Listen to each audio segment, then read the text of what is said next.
Stefan Salvatore's Martyrdom, Selflessness, or Control. Stefan has a habit of volunteering to carry the pain. It looks noble, and sometimes it is. But when sacrifice becomes the default language of love, it can quietly take decisions away from the people being protected. I am going to say the part that usually starts a fight in the comments. Stefan's heroic self-sacrifice can be both sincere and controlling when it leaves Elena, Damon, and his friends responsible for the emotional debt it creates. I am speaking as a woman and an American viewer who loves this show's chaos enough to stop pretending every fan-favorite dynamic is healthy. This is an interpretation of narrative behavior, not a claim that Stefan's compassion is fake. The tension comes from the gap between intention and effect, the anatomy of a hero complex. Before anybody reaches for a ship name or a character defense thread, we need the baseline. What happened, who held power, and what choices were genuinely available. Let's put the receipt on screen. Examine how Stefan frames every personal choice as a burden he must carry alone for the sake of the group. I know the fandom has a favorite explanation, but the power balance does not disappear because the scene has a great soundtrack. In the anatomy of a hero complex, I am watching who gets to refuse, who gets believed, and who has to absorb the consequences. If one character controls all three, calling the moment romantic does not settle the debate. It starts it. Here is where the usual defense falls apart. Contrast his quiet suffering with the loud, visible consequences it has on the people he claims to be protecting. A painful backstory can explain behavior. It cannot magically convert harm into devotion. As a woman watching the show, I can feel sympathy and still ask for accountability. Those reactions are allowed to coexist. The real question is not whether the character suffered. It is why somebody else is expected to pay the emotional bill for that suffering. Now, strip away the CW lighting for 10 seconds. Analyze how the narrative rewards his misery by validating him as the moral compass of the series. Without the slow music and gorgeous close-ups, the scene reads very differently. The mechanics are leverage, secrecy, fear, and obligation. That does not mean the emotion is fake. It means emotion is not proof of equality. Fans can love the chemistry and still admit that chemistry is not a consent form, a moral argument, or a free pass. That is the foundation. If we ignore it, every later scene starts with the wrong scoreboard. Here is why that baseline matters for Stefan Salvatore's Martyrdom, Selflessness, or Control. Fans often argue from the ending backward, using a later declaration of love, regret, or sacrifice to sanitize the conditions established at the beginning. I refuse to do that. A relationship or redemption arc has to be evaluated in sequence. Later emotion may change the meaning of the story, but it cannot retroactively create options that were unavailable when the original decision was made. The weaponization of emotional debt. Now we reach the part the edit makes seductive. The performance says passion. The structure may be saying dependence, control, or a very expensive failure to communicate. This point will irritate somebody. So good. Let's examine it. Break down the psychological impact of Stefan constantly choosing to suffer so others don't have to. The show often treats intensity as evidence that a relationship must be meaningful. I am not buying that shortcut. Intensity can come from danger, grief, supernatural compulsion, or two people repeatedly detonating each other's boundaries. The weaponization of emotional debt becomes interesting only when we stop asking which ship wins and start asking what the pattern does to everyone nearby. Mystic Falls has a talent for turning a private problem into a town-wide emergency. Discuss how his sacrifices create an unpayable debt that prevents Elena and Damon from ever challenging his authority. One emotional decision can rearrange alliances, endanger friends, and leave Bonnie cleaning up a supernatural mess she did not order. Again. That larger cost matters. A protagonist's feelings may drive the camera, but they do not automatically outweigh the lives and choices of characters standing just outside the frame. The fandom argument usually splits into saint versus monster, and that is too easy. Explore the specific scenes where his martyrdom is used to guilt-trip others into following his specific moral code. I see a person making a choice inside real pain, but I also see the effect of that choice. Both belong in the analysis. If our interpretation can only survive by deleting the victim, ignoring the friend, or pretending the magical rule does not exist, then the interpretation is not deep. It is protective editing. The aesthetic may sell the moment, but the consequences tell us what was actually purchased. And yes, the scene may still be entertaining. That is not a rebuttal. The Vampire Diaries became a phenomenon because it could package danger as desire and make viewers argue about the wrapping for years. My point is that the package is part of the analysis. When the directing asks us to swoon while the plot describes coercion, dependence, or eroded boundaries, the contradiction is deliberate enough to discuss and too important to dismiss as just fiction. Stripping agency through protection. This is where the argument stops being theoretical. The pattern begins changing the character's judgment, relationships, and ability to recognize and exit. Pay attention to the word choice here. Investigate how Stefan's refusal to let Elena make her own high-stakes decisions is framed as love rather than paternalism. A decision made under grief, captivity, compulsion, or unequal information is not identical to one made with safety and a real exit. That does not erase the character's voice, but it changes how much moral weight we can place on the apparent yes.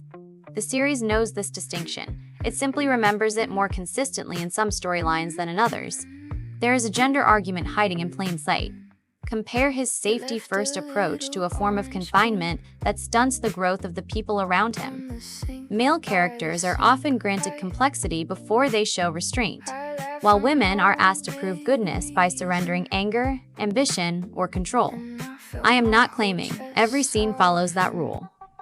I am saying the pattern appears often enough that viewers should stop treating each example like an unrelated accident. This is not canceling a fictional character. Deconstruct the idea that his interference is altruistic when it consistently results in him making the final executive call. Criticism is what happens when we take the writing seriously. I can enjoy a villain, root for a romance, and still recognize manipulation when the plot puts it on screen.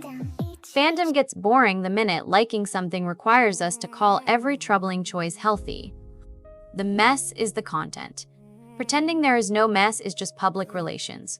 Once the character starts defending the system that limits them, the conflict has moved inside, and a simple rescue will not be enough.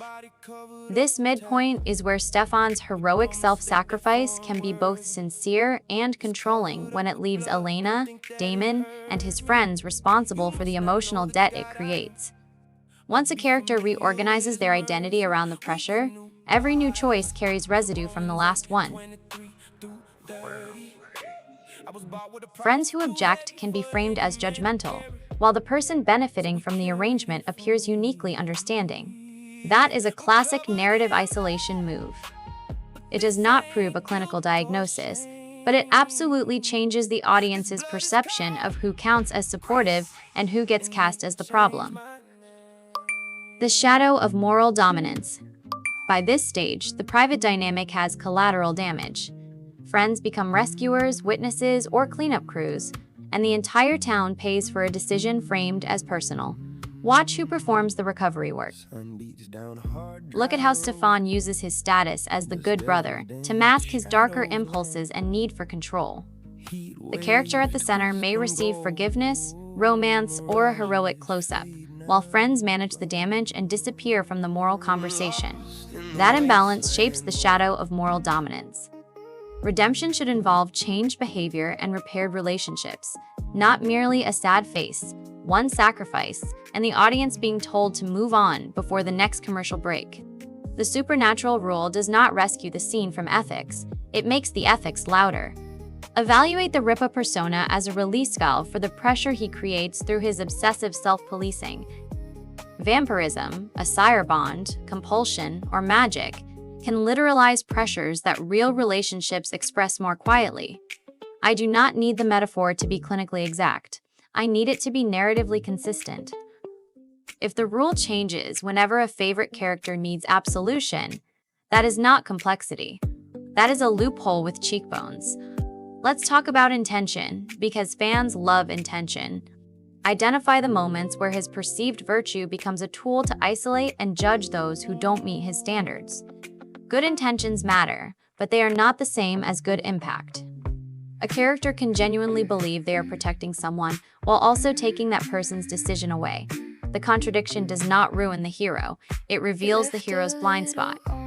Refusing to name that blind spot makes the character flatter, not kinder. Mystic Falls now has another emotional crisis with municipal-level consequences, which is practically the town charter. The collateral damage also exposes the show's hierarchy of sympathy. The lead character receives close-ups, explanations, and multiple chances to collapse beautifully. Supporting characters receive tasks. They cast the spell, hide the body, absorb the betrayal, or offer forgiveness before the episode runs out of minutes. As a woman watching, I notice how often emotional labor becomes invisible the moment it is performed by the dependable friend rather than the tortured romantic center. Redefining the savior narrative. The final section is the accountability test. Pain deserves compassion, but growth requires changed behavior, restored agency, and consequences that are not outsourced to somebody else. The camera asks us to identify with one person's pain here, reflect on how modern audiences in 2026 are reevaluating these classic TV tropes through the lens of healthy boundaries. That framing is powerful, but it is selective. I want to turn the camera mentally toward the people being interrupted, endangered, judged, or recruited into caretaking. Their reactions are not obstacles to the lead character's journey. They are evidence about what that journey costs, and the story becomes richer when we refuse to edit them out. There is also a timeline problem. Summarize the difference between genuine selflessness and the performance of martyrdom used to maintain status. One emotional moment may look isolated, but it lands after earlier bargains, betrayals, and rescues. Patterns are built through accumulation. When the same character repeatedly controls the emergency and the solution, I stop calling each incident an accident. Redefining the savior narrative is where the series invites us to connect those dots, even if the promotional romance would prefer that we admire the poster instead. So where does this leave the character? Offer a final perspective on how reclaiming agency from a savior is the ultimate act of character growth. Not beyond empathy and not beyond criticism. Growth requires more than suffering. It requires a different decision when the old pressure returns. That is the standard I am using. If the finale wants credit for redemption, I want to see agency restored, responsibility accepted, and somebody other than the usual woman doing all the emotional cleanup.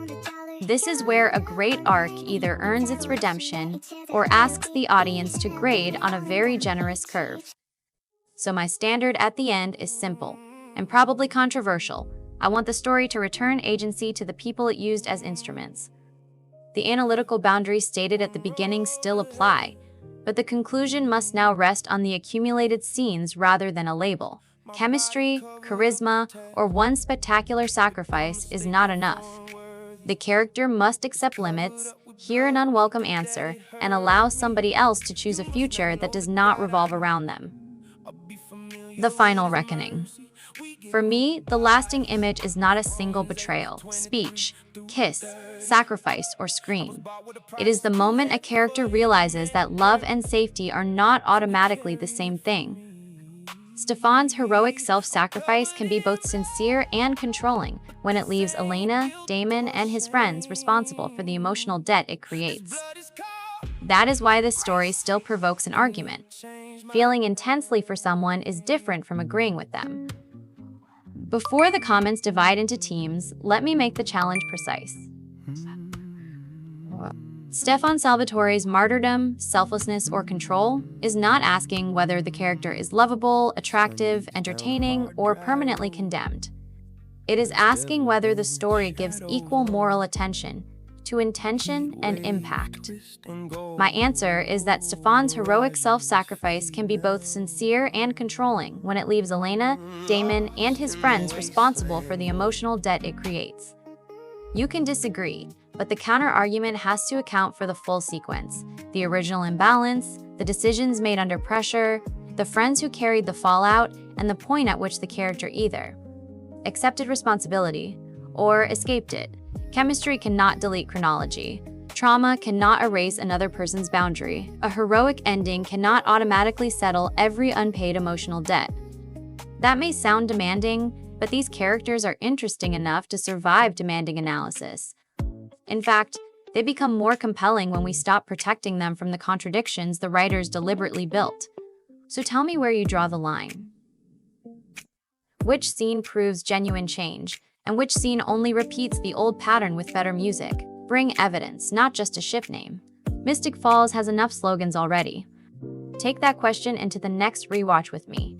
When a character says they are protecting someone, saving someone, or choosing love, who still has the freedom to say no? In the Vampire Diaries, the answer is often the real plot twist.